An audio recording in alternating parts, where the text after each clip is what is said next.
Ce médicament contre l'épilepsie est sous surveillance. La dépakine et tous les autres médicaments qui contiennent du valproate ne doivent plus être prescrits aux femmes enceintes ou en âge de procréer, car la prise de ce médicament provoque des risques de malformation et de troubles du développement pour l'enfant qui va naître. Oui, et pourtant, de nombreuses femmes épileptiques qui prennent ce médicament ne connaissent pas ces risques. Les autorités de santé peinent à diffuser l'information. Depuis le 1er janvier, des nouvelles règles de délivrance de la dépakine en pharmacie sont entrées en vigueur. Mais vous allez voir dans notre reportage que les pharmaciens ne sont pas beaucoup plus au courant. Voyez ce reportage d'Alexandra Combe, Éric Huelvan et Claude Pavelec. 16 moins 8, ça fait combien? Je ne sais pas. Tu veux t'aider avec tes doigts? Oui, et tu veux m'aider aussi. Mais oui, je vais t'aider. Sortir ses cahiers d'écolier et faire ses devoirs avec sa maman, un moment particulièrement difficile pour Sven. Fais pas cette avec tes doigts. T'énerve pas.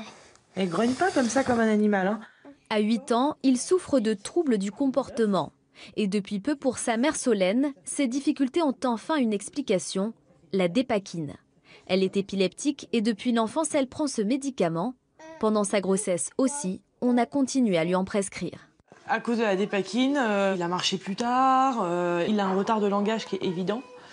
Donc du coup, la communication avec les enfants, c'est compliqué. Moi, j'ai pris la dépakine pour me soigner, mais en même temps, derrière, lui, il accumule pas mal de retard. La dépakine, ou valproate de sodium, est un médicament très utilisé en France, mais dangereux pour le fœtus. Dans cette lettre adressée aux professionnels de santé en décembre 2014, l'Agence du médicament rappelle que les enfants exposés in utero au valproate présentent un risque élevé de troubles graves du développement, jusqu'à 30 à 40% des cas, et ou de malformations congénitales, environ 10% des cas.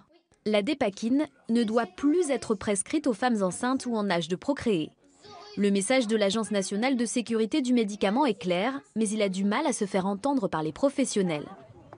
Alors depuis le 1er janvier 2016, pour obtenir de la dépakine en pharmacie, il faut obligatoirement présenter une ordonnance remplie par un spécialiste, neurologue ou psychiatre par exemple, un formulaire d'accord de soins complété et signé par le prescripteur et la patiente. Et il faut aussi que les pharmaciens soient des relais importants, puisque, par exemple, un pharmacien qui a une ordonnance de dépakine et pour laquelle il n'y a pas l'ensemble des documents nécessaires, il faut qu'il soit en mesure, effectivement, de prendre son téléphone, contacter le médecin en disant « Attendez, les règles ne sont pas respectées ».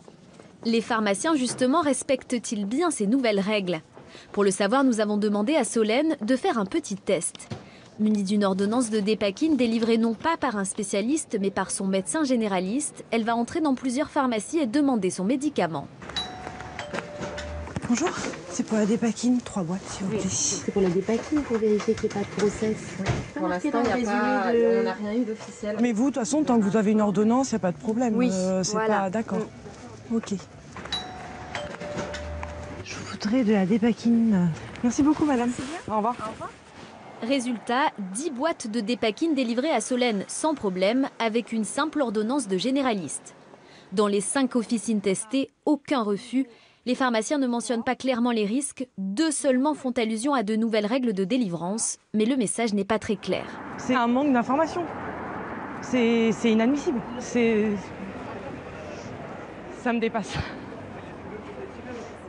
Pourtant, l'information a bien été diffusée le 1er décembre dernier sur les ordinateurs de l'ensemble des pharmaciens sous la forme d'une alerte sanitaire.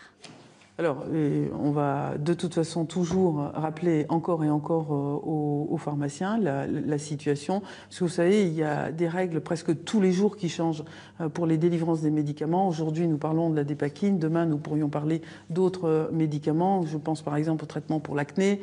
Bref, beaucoup de règles changent. Et c'est assez difficile quand même d'être immédiatement opérationnel et sans arrêt.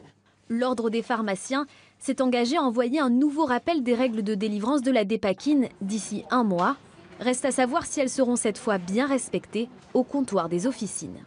Voilà, si vous avez pris de la dépakine ou des dérivés à base de valproate pendant votre grossesse, ou si c'est le cas pour une personne de votre entourage, n'hésitez pas à contacter directement l'association APESAC pour obtenir plus d'informations. Leur site, c'est APESAC, avec un S, APESAC, mais ça dit apesac.org. Voilà, fin de ce journal. Michel,